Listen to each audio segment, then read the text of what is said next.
Question number 3, 6x² minus 13x plus 6 is equal to 0। वही काम करना हमें। x² का गुणांक कौन है? 6 है, और यहाँ पर तीसरे का गुणांक क्या है? 6 है, और दोनों का गुणा करना है तो कितना हो गया? 36 हो गया। दोनों का गुणा करने के बाद में 36 हो गया। अच्छा, 36 को हम क्या क्या लिख सकते हैं ये देखते हैं। 1 गुणित 36 लिख सकते हैं, 2 गुणित 18 लिख सकते हैं, 18 दूनी 36, 3 गुणित 12 लिख सकते हैं, 12 दूनी 24, 12 या 36, और 4 गुणित 4 नम 36, और 5 6 गुणित 6 लिख सकते हैं। इसके अलावा हम कुछ 36 को कुछ भी नहीं लिख सकते। हाँ, ये जरूर लिख सकते 9 गुणित 4, 12 गुणित 3, लेकिन मतलब तो वही है ना, आप इधर से लिखो चाहे इधर से लिखो। तो 36 को हम ऐसे 2 भागों में विभाजित कर सकते हैं।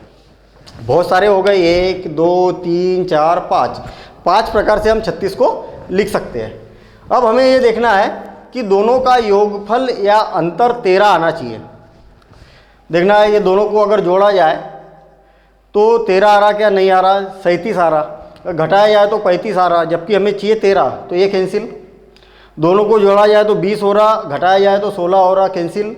दोनों को जोड़ा जाए तो 15 हो रहा, और घटाया जाए तो 9 हो रहा, ये भी नहीं चाहिए, 13 चाहिए ना हमें।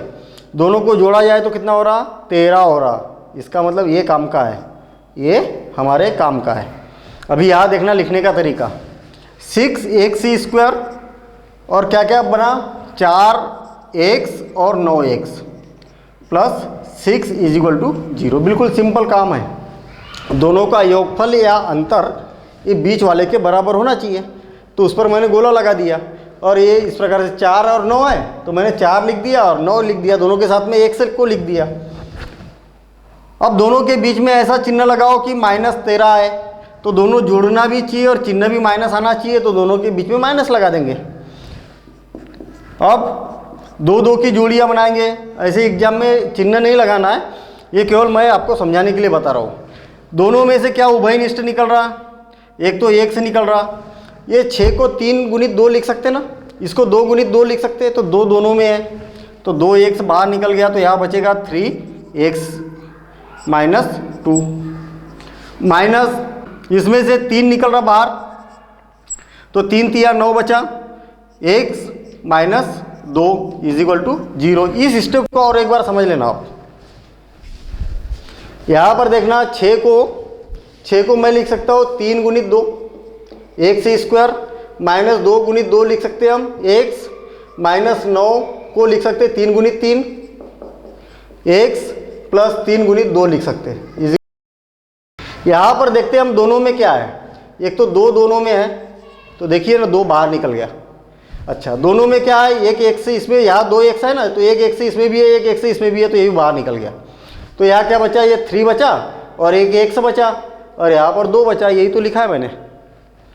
अच्छा, ये माइनस बाहर निकल गया, -3 बाहर निकल गया, और अंदर बचा 3x। देखिए ये वाला अंदर बचा, इसमें से 3 बाहर निकल गया, तो 2 बचा, और माइनस भी बाहर निकला, तो ये प्लस जो है वो 2 माइनस मिलके बना, इसलिए एक माइनस बाहर निकल गया, एक माइनस अंदर रह गया।